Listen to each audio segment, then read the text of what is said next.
Shalom, shalom, peuple du Seigneur, que la grâce de Dieu soit sur vous. Amen. Vous êtes sur la montagne, notre moment quotidien de prière. Et en ce jeudi, nous lisons le texte de Matthieu, le chapitre 18, le verset 1 qui dit ceci.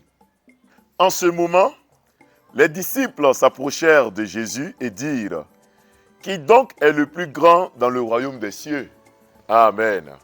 Bien-aimés dans le Seigneur, frères et sœurs, le thème d'aujourd'hui, c'est l'humilité. L'humilité, et nous sommes en train de voir les astuces, les caractères à avoir ou les étapes à franchir pour pouvoir vivre une accélération divine. Et aujourd'hui, nous disons que l'une des clés pour vivre l'accélération divine, c'est l'humilité. Être humble, s'abaisser. Nous voyons dans ce passage ici que les disciples avaient pour préoccupation de savoir qui pouvait être le plus grand, le premier, le plus aimé dans le royaume des cieux. Bien-aimé, l'humanité également court après cette place, la place du premier, la place du plus grand, la place du plus adulé, le plus acclamé. Nous cherchons tous la première place. Et nous cherchons certainement l'accélération divine, le miracle divin, pour que nous puissions être premiers aux yeux de tous, pour pouvoir marcher peut-être sur les autres, pour pouvoir être chanté dans tous les champs, pour pouvoir être considéré dans la société. Et Jésus nous montre ici que pour être le plus grand, ce n'est pas celui qui s'élève, ce n'est pas celui qui est élevé, mais le plus grand, c'est celui qui est semblable à un enfant, celui qui épouse l'humilité d'un enfant, celui qui se comporte comme un enfant, celui qui s'abaisse comme un enfant, celui qui ne cherche pas sa vaine gloire personnelle. Bien-aimés frères et sœurs, nous voulons une accélération divine. Nous voulons que le Seigneur vienne dans notre vie, qu'il agisse dans notre vie. Mais quel est l'objectif? Pourquoi voulons-nous cette accélération?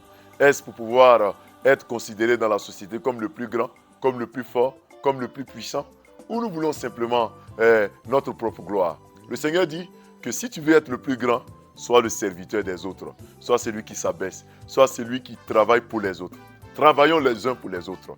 Soucions-nous des problèmes des autres. Nous allons voir que le Seigneur va se glorifier dans notre vie.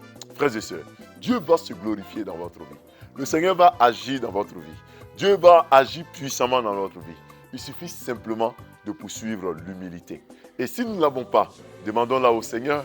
Disons au Seigneur de nous rendre humbles, de nous permettre de nous abaisser. Et il le fera. Dieu te rendra humble. Dieu te donnera les traits qu'il faut, les astuces qu'il faut.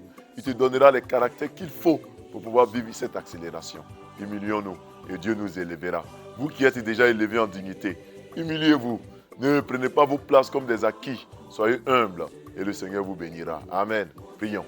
Seigneur, nous cherchons tous à savoir qui sera le plus grand, qui sera le premier, qui sera le plus riche, qui sera le plus aimé, qui sera le plus suivi, le plus considéré. Et nous qui venons sur les réseaux sociaux, c'est un cherche qui aura le plus d'abonnés, qui sera le plus écouté, qui est le plus aimé, alors que Dieu ne considère pas ce genre de choses. Seigneur, tu nous montres que l'humilité est la clé pour vivre une accélération divine. L'humilité nous apprendra à nous abaisser devant toi, à chercher ta face, à chercher ta présence. Éternel des armées, nous t'en supplions. Ce matin, nous prions que tu nous donnes ces traits de caractère, l'humilité qui précède la gloire. Tu nous invites à nous abaisser devant toi. Comme toi-même, le Seigneur Jésus-Christ, tu t'es humilié jusqu'à prendre la place du serviteur. Éternel des armées, donne-nous ce trait, car nous sommes souvent fiers, nous sommes souvent orgueilleux. Nous voulons souvent la première place, alors que tu nous destines à être humbles. Donne-nous l'humilité. Donne à moi et à tous ces frères et sœurs qui nous suivent l'humilité, que nous puissions te plaire. Éternel des armées, nous prions afin que ta présence soit sur nous, que ta grâce soit sur nous. Permets-nous, Seigneur, de vivre une vie de prière, une vie de jeûne. Qu'en cette journée, nous sortions, que nous revenions en bonne santé. Que ta présence soit sur nous, que ta grâce soit sur nous. Permets que nous puissions être des gens qui glorifient ton Saint-Nom. Que nous puissions être des gens qui t'élèvent. En cette journée, nous sortirons, nous reviendrons en bonne santé. Nos affaires prospéreront. Nos vies seront des vies qui te glorifient. Nous nous éloignerons du diable, du péché et de la mort. Nous ferons ce que ton cœur désire. Éternel, en cette journée, les accidents de la mort, les projets de Satan ne verront jamais le jour dans notre vie. Nous et les nôtres, nous sommes dans ta main, nous sommes dans ta sûre-main. Garde-nous, Seigneur, et bénis-nous au nom de Jésus. Amen. Bien-aimés, nous avons été très heureux d'être avec vous sur la montagne. On se retrouve dès demain à partir de 5h30. Shalom.